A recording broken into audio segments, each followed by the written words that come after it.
Hi అండి అందరికీ. ఇవాళ చేయబోయే రెసిపీ పన్నీర్ బిర్యానీ. పన్నీర్ బిర్యానీ ఇలా చేసి చూడండి, చాలా బాగుంటుంది. పన్నీర్ కూడా ఇంట్లో తయారు చేసుకున్న పన్నీర్ తోటే బిర్యానీ చేస్తున్నా. నా వీడియో చూసే ముందు ఒక లైక్ అయితే ఇవ్వండి, ఇంకో కొంతమందికి రీచ్ అవుతుంది. నా ప్రతి వీడియో మీరు చూడాలనుకుంటే ప్లీజ్ సబ్స్క్రైబ్ కూడా చేయండి, ప్రతి వీడియో మీకు వస్తుంది. ముందుగా అయితే వీడియోలోకి వెళ్ళిపోదామా. పన్నీర్ అయితే బయట నుంచి తెచ్చింది కాదు, నేను ఇంట్లోనే తయారు చేశాను.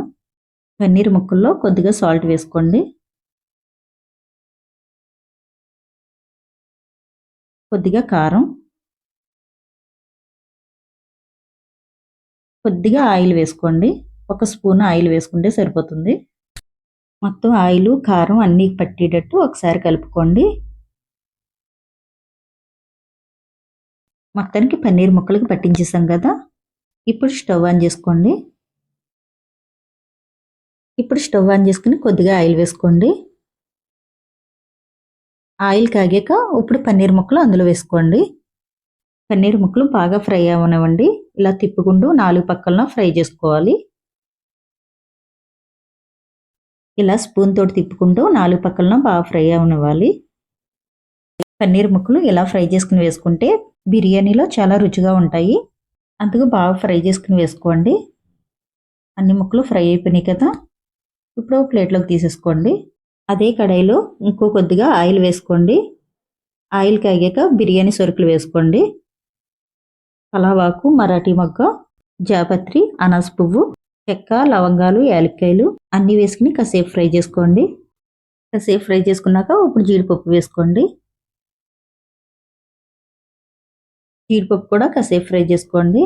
ఇప్పుడు పచ్చిమిర్చి, ఆనియన్స్ వేసుకోండి. ఆనియన్స్ బాగా ఫ్రై చేసుకోవాలి. ఆనియన్స్ బాగా ఫ్రై అయిన దాకా ఫ్రై చేసుకోవాలి. మంచి గోల్డెన్ కలర్లో వచ్చేదాకా ఫ్రై చేసుకోండి.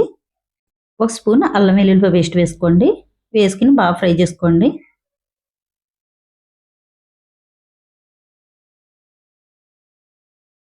అల్లం వెల్లుల్లి పేస్ట్ బాగా ఫ్రై చేసేసుకున్నాక ఇప్పుడు టమాటా పేస్ట్ వేసుకోండి. ఈ టమాటా పేస్ట్ వేయటంలో బిర్యానీ చాలా రుచిగా ఉంటుంది. పన్నీర్ బిర్యానీ అనే కాదు, ఏ బిర్యానీలో అయినా టమాటా పేస్ట్ వేయటంలో చాలా రుచిగా ఉంటుంది బిర్యానీ. టమాటా పేస్ట్ కూడా బాగా ఫ్రై అయిన దాకా ఫ్రై చేసుకోండి. టమాటా పేస్ట్ బాగా ఫ్రై చేసేసుకున్నాం కదా. ఇప్పుడు బిర్యానీ మసాలా వేసుకోండి.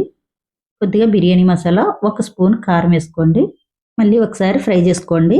మసాలా బాగా ఫ్రై చేసేసుకున్నాం కదా. ముందుగా ఫ్రై చేసుకున్న పన్నీర్ ముక్కలు అందులో వేసేసుకుని కాసేపు ఫ్రై చేసుకోండి. మసాలాలో ఒకసారి ఫ్రై చేసుకుని అప్పుడు వాటర్ వేసుకోండి. రైస్ అయితే ముందుగానే 1 గంట సేపు నానబెట్టుకున్నాను. తక్కువసేపు నానబెట్టుకుంటే గ్లాసుడికి 2 గ్లాసులు వాటర్ వేసుకోండి. నేను గంట సేపు నానబెట్టుకున్నాను కాబట్టి కొంచెం ఎల్తుగా 2 గ్లాసు వేసుకుంటున్నాను. ఈ వాటర్ చూడండి, 2 గ్లాసు ఇంత ఎల్తుగా వేసుకోండి.